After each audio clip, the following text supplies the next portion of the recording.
En Tunisie, Amnesty International demande l'ouverture d'une enquête sur la mort d'un jeune homme. Il est décédé des suites de blessures dans les violences qui ont secoué le pays ces derniers jours. Les précisions sont à suivre.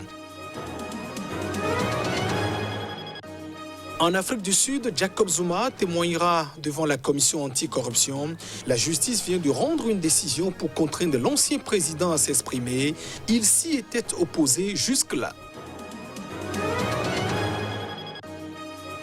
Et puis en Indonésie, un couple homosexuel fait l'objet d'une correction publique. Les deux hommes gays ont reçu chacun 80 coups de fouet pour avoir eu des relations sexuelles proscrites dans ce pays.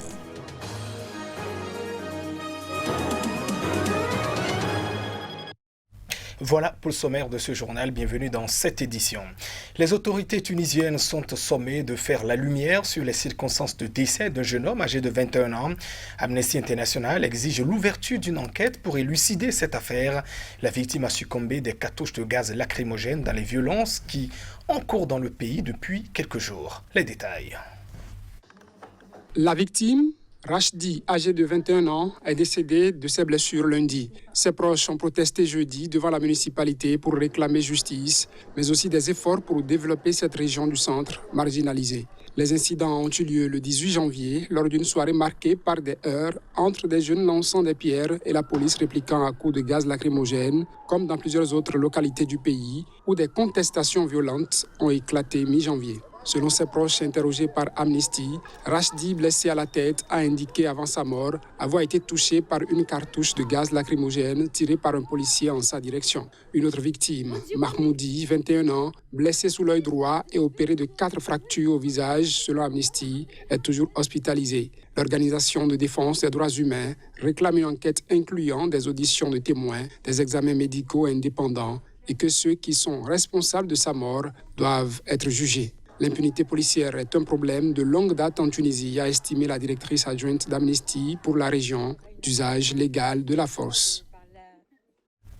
En République démocratique du Congo, l'Assemblée nationale a adopté ce mercredi à une écrasante majorité une motion de censure contre le Premier ministre proche de l'ex-président Joseph Kabila.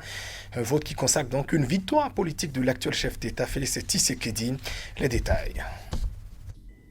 Par 367 voix contre 7, l'Assemblée a adopté la motion de censure visant le Premier ministre Sylvestre Ilunga et son gouvernement. Selon la Constitution, il doit démissionner dans les 24 heures. Par ce vote, le chef de l'État consolide la nouvelle majorité parlementaire d'Union sacrée de la nation qu'il souhaite mettre en place pour soutenir sa politique de réforme appuyée par les États-Unis et l'Union européenne. Absent de l'Assemblée nationale, le Premier ministre sortant a dénoncé une manœuvre politicienne sans fondement factuel au mépris des exigences de l'État de droit. Dans une réponse écrite à la motion de censure envoyée au président du bureau provisoire de l'Assemblée nationale. Il affirme que ce bureau provisoire n'est compétent que pour la gestion des affaires courantes et non pour l'examen d'une motion de censure. L'Assemblée nationale est obligée de s'assumer en mettant en cause la responsabilité de ce gouvernement défaillant et incompétent par le vote massif de cette motion de censure.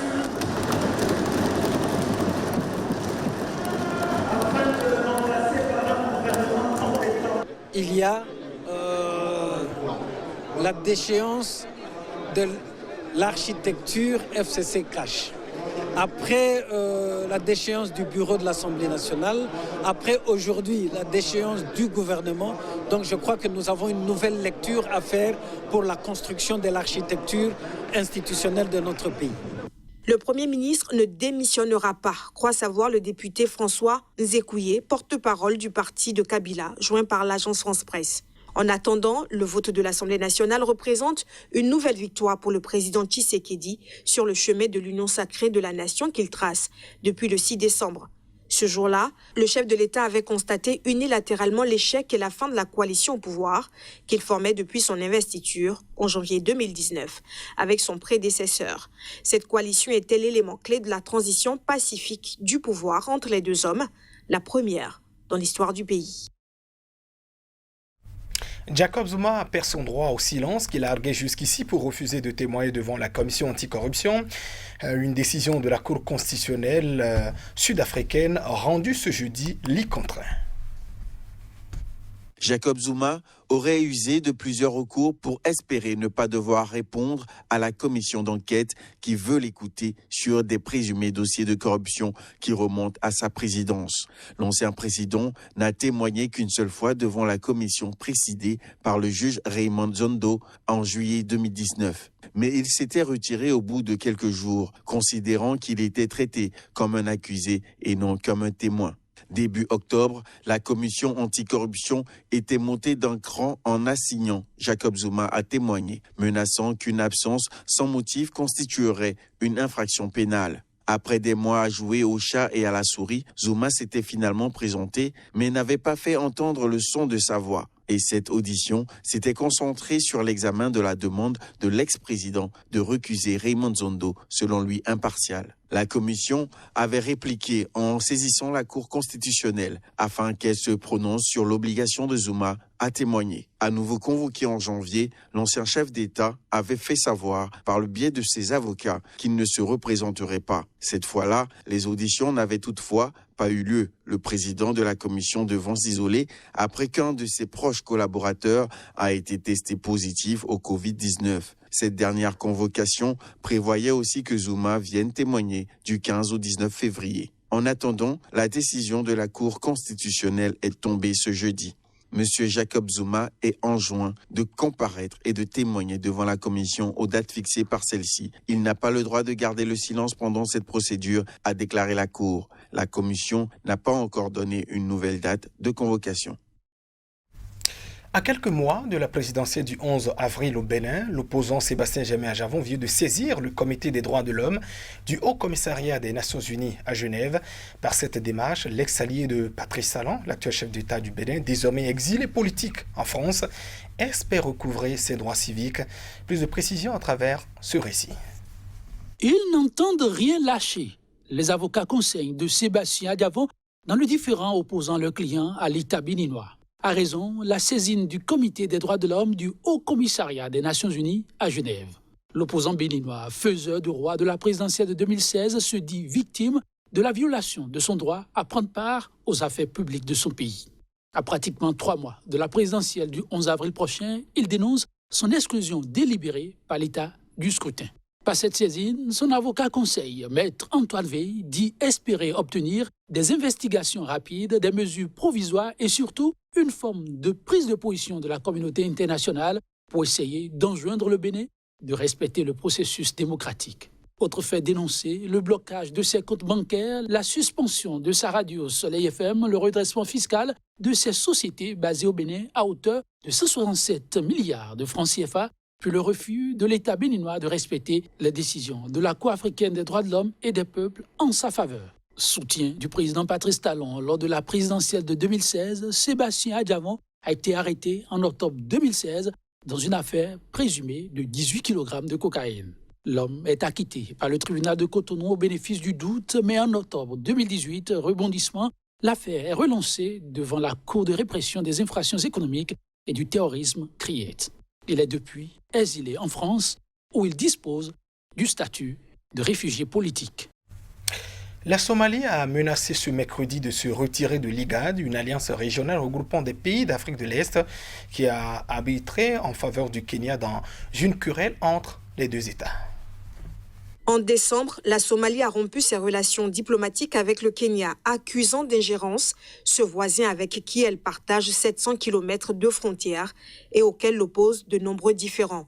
Nairobi a réfuté tout comportement inapproprié, accusant Mogadiscio de chercher des boucs émissaires à ses problèmes internes.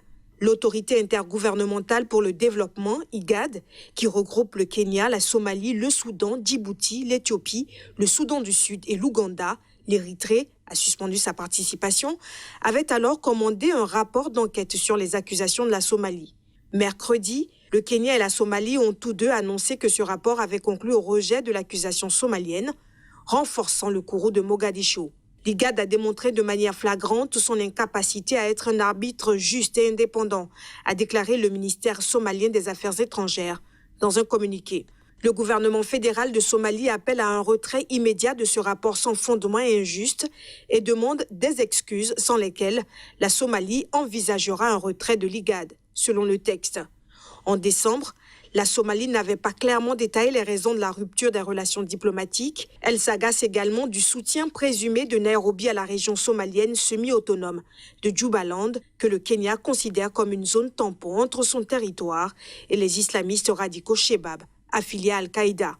Lundi, des affrontements à la frontière entre les deux pays ont fait au moins 9 morts. La Somalie les a imputés aux troupes kenyanes, ce que Nairobi a démenti. Le ministère estime également que cette décision a un impact négatif sur la force de l'Union africaine en Somalie, dont le Kenya est l'un des principaux contributeurs. De son côté, le Kenya avait rappelé en 2019 son ambassadeur en Somalie dans le cadre d'un autre différend lié à une zone des eaux territoriales revendiquée par les deux pays. En Indonésie, on ne plaisante pas avec l'homosexualité. Un couple gay en a fait les frais. Les deux hommes amoureux ont reçu chacun 80 coups de fouet en public. Les images. Les deux hommes ont reçu près de 80 coups de canne enrotés chacun pour avoir eu des relations sexuelles entre personnes du même sexe, ce qui est illégal selon la loi islamique en vigueur dans la province du nord de l'île de Sumatra. Les mis en cause ont grimacé sous la douleur et supplié les exécutants de marquer une pause. La punition a été interrompue brièvement et les deux hommes d'une vingtaine d'années, vêtus d'une tunique blanche, ont été autorisés à boire de l'eau avant de continuer. La mère de l'un des hommes sanctionnés s'est évanouie. Les deux hommes avaient été arrêtés en novembre, dénoncés par le propriétaire d'un logement qu'ils avaient loué. Les relations sexuelles entre personnes du même sexe ne sont pas illégales ailleurs en Indonésie, mais à Aceh, seule province du pays d'Asie du Sud-Est qui applique la charia, la flagellation est une punition assez courante. Elle vient sanctionner des délits allant du jeu à la consommation d'alcool en passant par l'adultère. 3 autres hommes et une femme ont été flagellés jeudi de 17 à 40 coups de canne pour avoir bu de l'alcool ou fréquenté des personnes du sexe opposé en dehors de leur famille. Les associations de défense des droits de l'homme dénoncent ces punitions et le président indonésien Joko Widodo a appelé à y mettre fin. Mais la flagellation a le soutien d'une partie de la population. Et c'est sur ces images que nous refermons cette édition. Merci de votre attention. Au revoir.